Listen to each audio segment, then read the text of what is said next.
Hello दोस्तों। Good evening, नमस्कार। आप सभी का जो एक बार फिर से बहुत बहुत स्वागत है आप सभी के अपने यूट्यूब चैनल परीक्षा की शिक्षा में। तो कैसे हैं, फटाफट आप लोग कमेंट कीजिए। बहुत दिन से आप लोग का हालचाल नहीं पूछा है, तो आज बता दीजिए आप लोग कैसे हैं, जल्दी से कमेंट कीजिएगा, ठीक है।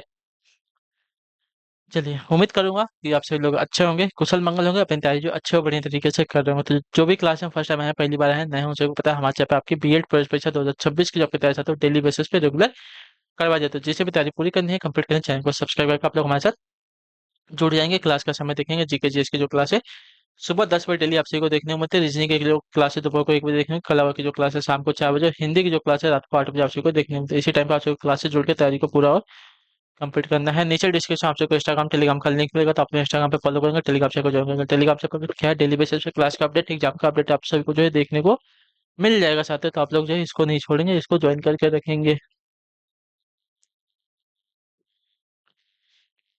क्लियर है सभी को? तो चलें क्लास स्टार्ट करें बिना किसी देरी के। एक एक क्वेश्चन आपके एग्जाम के लिए बहुत इंपॉर्टेंट है, ध्यान से एक एक क्वेश्चन को देखिएगा, समझिएगा, फिर इसको उत्तर देने की कोशिश कीजिएगा, ठीक है। क्लास स्टार्ट होती है आपका 76। और क्लास स्टार्ट करने से पहले जिसने अभी तक क्लास को देखिए, लाइक नहीं किया लाइक करेंगे, शेयर करेंगे नहीं किया तो शेयर करेंगे, और जिसने अभी तक चैनल को सब्सक्राइब नहीं किया चैनल को सब्सक्राइब कर लीजिएगा, ठीक है, बहुत इंपॉर्टेंट है। चलिए क्लास स्टार्ट करें आप सभी का। चलिए पहला क्वेश्चन देखिए, वियोग श्रृंगार रस की कितनी दशाएं मानी गई है, बताइए। वियोग श्रृंगार रस की जो है कितनी दशाएं मानी गई है। तो वियोग श्रृंगार रस की जो है आपकी 10 दशाएं मानी गई है, याद रखिएगा। ऑप्शन नंबर जो सी दिएगा आपका राइट आंसर होगा, ठीक है। वियोग श्रृंगार रस की जो है 10 दशाएं मानी गई है।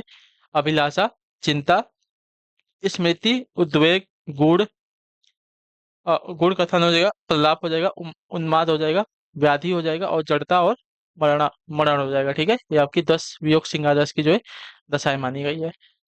77 नंबर, बौरव सवे रघुवंश कुठार की धार में बारन बाजी सरताहि बांध की वायु उड़ान के लक्षण लक्ष्य करो अहिरा समर्थाहि। इन पंक्तियों में किस रस की, मतलब किस रस के उदाहरण है, बताइए। बोरो सभे रघुवंश कुठार की धार में बारन बाजी सरताहि बांध की वायु उड़ान के लक्षण लक्ष्य करो अहिरा समर्थाएं। ये पंक्तियां जो है किस रस का उदाहरण है, तो ये पंक्तियां देखा जाएगा साथियों, तो आपका राइट आंसर यहाँ पे हो जाएगा रौद्र रस का उदाहरण, ठीक है। ऑप्शन नंबर जो आपका डी दिया गया आपका राइट आंसर। अगले क्वेश्चन को देखेंगे, आपके सामने क्या दिया गया है, यहाँ पे ध्यान से देखेंगे। 78 नंबर, उप विराम का चिन्ह क्या हो जाएगा, बताइए। उप विराम का चिन्ह क्या होगा यहाँ पे। तो उप विराम का चिन्ह देखा जाएगा साथियों, तो यहाँ पे जो दिया गया है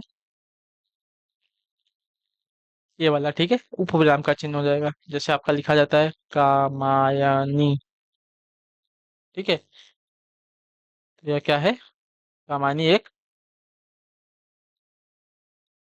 अनुशीलन है, ठीक है। तो क्या हो गया, आपका उपविराम का चिन्ह हो गया। अगला क्वेश्चन देखेंगे आपके सामने 79। कबीरदास, तुलसीदास, सूरदास आदि कौन से दास के, मतलब कौन से काल के संत कवि हैं, ठीक है। कबीरदास, तुलसीदास, सूरदास आदि कौन से काल के संत कवि हैं। तो देखिए, ये सभी के सभी आपके जो है भक्ति काल के कवि है, ठीक है। ऑप्शन नंबर जो आपका बी दिएगा आपका राइट आंसर हो जाएगा। अगले क्वेश्चन को देखा जाएगा, क्या देगा है 80 नंबर। अजंत के लिए सही संधि विच्छेद को चुनिए। अजंत के लिए सही संधि विच्छेद क्या हो जाएगा, तो अजंत के लिए सही संधि विच्छेद अगर देखा जाएगा तो यहाँ पे क्या हो जाएगा, बताइए। तो अजंत, अजंत आपका क्या है, एक व्यंजन संधि है, तो इसमें आपका हो जाएगा अच्छ धन अंत, ठीक है, अच्छ धन अंत हो जाएगा अजंत। ऑप्शन नंबर जो आपका सी वाला दिया गया आपका राइट आंसर, व्यंजन संधि का उदाहरण है। क्लियर सभी को? जहां किसी भी वर्ग के व्यंजन के बाद जो है किसी भी वर्ग का तीसरा या चौथा वर्ण अथवा कोई स्वर आए, तो पहला वर्ण जो है अपने वर्ग के तीसरे वर्ण में, तीसरे व्यंजन वर्ण में जो है बदल जाता है, ठीक है। जैसे च, च वर्ग का पहला वर्ण है, ठीक है। और आपका स्वर है, तो च का किसमें परिवर्तित हो गया है, ज में हो गया है, ठीक है। च से, च के बाद आपका अ आ रहा है, और किसमें परिवर्तित हो रहा है, ज में हो रहा है, तो आपका व्यंजन संधि का उदाहरण हो जाएगा। अगला प्रश्न आपका 81। किसका प्रयोग सदैव एक वचन में होता है, बताइए। किसका प्रयोग जो है सदैव एक वचन में होता है, तो देखिए, प्रत्येक शब्द का प्रयोग जो है आपका एक वचन में होता है। प्रत्येक शब्द का जो प्रयोग है सदैव एक वचन में होता है। ऑप्शन नंबर बी हमारा राइट होगा। अगला प्रश्न देखेंगे आपके सामने 82, 82 नंबर। निम्नलिखित में से कौन सा शब्द आपका क्षणिक का विलोमार्थी है, ठीक है। क्षणिक का विलोमार्थी शब्द कौन सा हो जाएगा, बताइए। क्षणिक शब्द का विलोमार्थी शब्द क्या हो जाएगा, तो क्षणिक का विलोमार्थी आपका शाश्वत हो जाएगा। ऑप्शन नंबर जो बी दिया गया राइट आंसर हो जाएगा, ठीक है। क्षणिक का विलोमार्थी आपका शाश्वत हो जाएगा। अगला प्रश्न देखेंगे, आपके सामने 83 नंबर है, निम्नलिखित में से कौन सा शब्द आपका हास्य का विलोमार्थी है? हास्य का विलोमार्थी शब्द क्या हो जाएगा? तो हास्य का विलोमार्थी अगर देखा जाएगा साथियों, तो यहाँ पे हो जाएगा रुदन। हास्य का विलोमार्थी आपका रुदन हो जाएगा। ऑप्शन नंबर सी जो दिया गया आपका राइट आंसर होगा। ठीक है, हास्य का विलोमार्थी आपका रुदन हो जाएगा। क्लियर है, हाँ या ना? अगले क्वेश्चन को देखेंगे, क्या देगा 84 नंबर, निम्न में से अनिश्चयवाचक सर्वनाम कौन सा है, बताइए। अनिश्चयवाचक सर्वनाम कौन सा है यहाँ पे? तो अनिश्चयवाचक सर्वनाम की अगर बात की जाएगी तो आपका राइट आंसर क्या हो जाएगा? मैं, वह, जो या कोई। तो अनिश्चयवाचक में आपका कोई आ जाएगा। ऑप्शन नंबर जो डी दिया गया आपका राइट आंसर होगा। ठीक है, अनिश्चयवाचक सर्वनाम का सूचक आपका कोई शब्द है। जैसे दरवाजे पर कोई है, तो दरवाजे पर कोई है तो कोई क्या आपका अनिश्चयवाचक सर्वनाम हो जाएगा। चलिए, 85 नंबर, उत्तर दीजिए। उपयुक्त, उपर्युक्त के लिए सही संधि विच्छेद को चुनिए। उपर्युक्त के लिए सही संधि विच्छेद क्या हो जाएगा? तो उपर्युक्त शब्द का संधि विच्छेद आपका देखा जाए तो ऊपरी धन युक्त हो जाएगा। ठीक है, ऊपरी धन युक्त, ये आपका right answer. Option number D जो दिएगा आपका राइट आंसर। यह यड़ संधि का उदाहरण, ठीक है, किसका है? तो यड़ संधि का उदाहरण है। 86 86 नंबर, दुम दबाकर भागना मुहावरे का अर्थ निम्न विकल्पों में से कौन सा है, बताइए। दुम दबाकर भागना मुहावरे का निम्न विकल्पों में से कौन सा अर्थ सही हो जाएगा? तो दुम दबाकर भागना मुहावरे का सही अर्थ अगर देखा जाएगा तो डर कर भागना हो जाएगा। ठीक है, डर कर भागना, भगाना नहीं होगा, भागना होगा, डर कर भागना। ऑप्शन नंबर आपका सी राइट होगा। दुम दबाकर भागना यानी कि डर कर भागना हो जाएगा। चलिए, 87 87 नंबर, कौन सा वाक्य जो है सातत्य बोधक भविष्य काल है? देखिए, कौन सा वाक्य जो है सातत्य बोधक भविष्य काल में है? तो जवान देश की सेवा करते रहेंगे, मतलब ये हमेशा के लिए सही वाक्य है। ठीक है, ये कभी गलत नहीं होने वाला है। तो आपका क्या होगा? सातत्य बोधक भविष्य काल का वाक्य जो दिया गया है सही हो जाएगा। क्लियर सभी को? ऐसा वाक्य जो हमेशा के लिए सत्य है, कभी गलत नहीं होने वाला। ठीक है, कालिंदी का प्रयाची क्या हो जाएगा? कालिंदी। तो देखिए, कालिंदी का प्रयाची अगर देखा जाएगा तो यहाँ पे क्या दिएगा? यमुना हो जाएगा। ठीक है, ऑप्शन नंबर टी हमारा राइट होगा। 89 पे बढ़ेंगे। बढ़ा चढ़ाकर कही गई बात के लिए एक शब्द निम्न विकल्पों में से कौन सा? ठीक है, बढ़ा चढ़ाकर कही गई बात के लिए एक शब्द निम्न में से कौन सा हो जाएगा? तो देखिए, बढ़ा चढ़ाकर कही गई बात के लिए एक शब्द अगर देखा जाएगा तो आपका राइट आंसर यहाँ पे क्या हो जाएगा?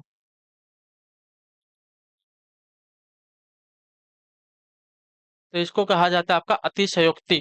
ठीक है, अतिशयोक्ति,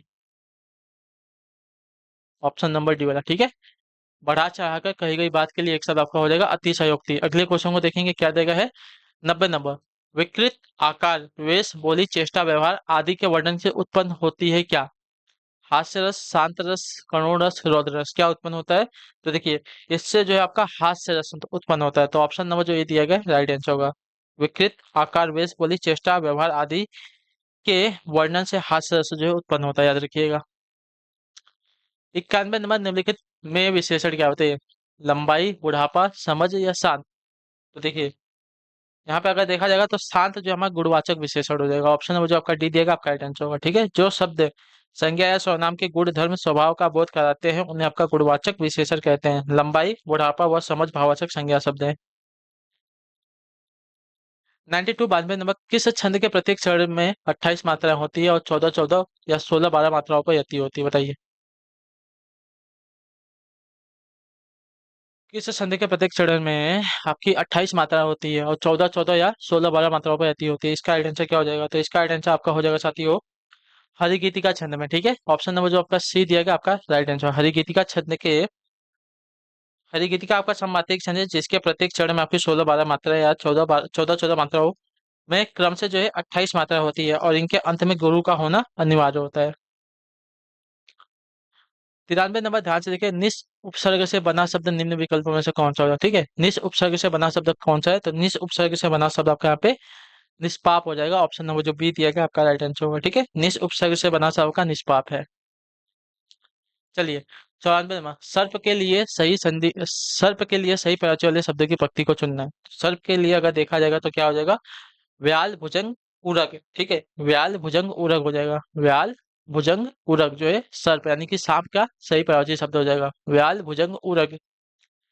चलिए, 95 नंबर, ध्यान से देख के होते हैं। नीलकंठ के लिए सही समास कौन सा होगा? बताइए, नीलकंठ में कौन सा समास है? नीलकंठ, तो नीला है कंठ जिसका, अर्थात महादेव की बात है, तो यहाँ पे तीसरा पद प्रधान है, तो आपका बहुब्रीहि समास हो जाएगा। ऑप्शन नंबर आपका डी राइट है। चलिए, अगले क्वेश्चन को देखेंगे, क्या देगा 96 नंबर, भरत मुनि ने रसों की संख्या कितनी मानी है, बताइए।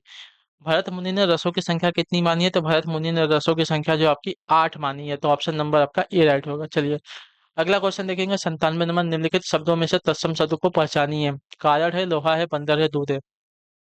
चलिए तो देखिए यहाँ पे जो दिया गया है कारण, कारण हमारा क्या है? तत्सम शब्द है। ठीक है, तो ऑप्शन नंबर जो आपका ए दिया गया है आपका राइट आंसर। कारण जो है तत्सम शब्द है। लोहा लव, बंदर वानर हो जाएगा। ठीक है, लोहा का लव हो जाएगा। ठीक है, बंदर का वानर हो जाएगा। ठीक है, दूध का दुग्ध हो जाएगा। ठीक है, अगला क्वेश्चन। 98, मिलाप शब्द में कौन सा प्रत्यय है? ठीक है, मिलाप शब्द में कौन सा प्रत्यय है? तो मिलाप शब्द में आपका आप प्रत्यय लगा है। आप। ठीक है, मिल हमारा मूल शब्द है, इसमें आप लग के मिलाप हुआ है, तो आप क्या है? इसमें प्रत्यय लगा है। चलिए अगले क्वेश्चन को देखेंगे। आपका 99, दीर्घ तथा विपरीत स्वर कौन से? बताइए, दीर्घ तथा विपरीत स्वर कौन से? तो दीर्घ तथा विपरीत स्वर की अगर बात करेंगे तो यहाँ पे दीर्घ हमारा आ। ठीक है, दीर्घ हमारा आ, और विपरीत अगर देखा जाएगा साथियों, अच्छा दीर्घ तथा विपरीत स्वर है ना, तो ये ऑप्शन नंबर हमारा ए जो दिएगा आपका राइट आंसर। आ हमारा दीर्घ तथा विपरीत दोनों ही स्वर है। ठीक है, जिसके उच्चारण में मुख जो है खुला हुआ तथा जीवा नीचे पड़ी रहे, उसे आप उस स्वर को आपका विपरीत स्वर कहते हैं। ठीक है, आ बोलने पे क्या होता है? मुंह ऐसा बड़ा सा खुल जाता है और जीभ जो है नीचे ही रहती है, ऊपर नहीं आती। उपेंद्र वर्जा किस प्रकार का छंद है? बताइए, उपेंद्र वर्जा किस प्रकार का छंद है? वर्णिक छंद है, तो ऑप्शन नंबर बी राइट होगा। ठीक है, उपेंद्र वर्जा जो है आपका वर्णिक छंद है। इसके प्रत्येक क्षण में आपके कितने जगड़ मगड़ तगड़ तथा दो गुरु के क्रम में जो है 11 वर्ड होते हैं, याद रखिएगा। ठीक है, चलिए तो इसी के साथ जो क्लास है कंप्लीट होती है। उम्मीद करता हूँ क्लास आपको अच्छी लगी, पसंद आई है। तो अपना जो फीडबैक है क्लास का नीचे कमेंट में, क्लास अच्छी लगी क्लास को लाइक करके, चैनल पर पहले चैनल को सब्सक्राइब करके जाएंगे। तो आप सभी से मिलेंगे हम आपकी अगली क्लास में, तब तक के लिए क्या करेंगे? टाटा बाय बाय, जय हिंद जय भारत। आपसे क्लास से जुड़ने के लिए बहुत बहुत ही धन्यवाद साथियों।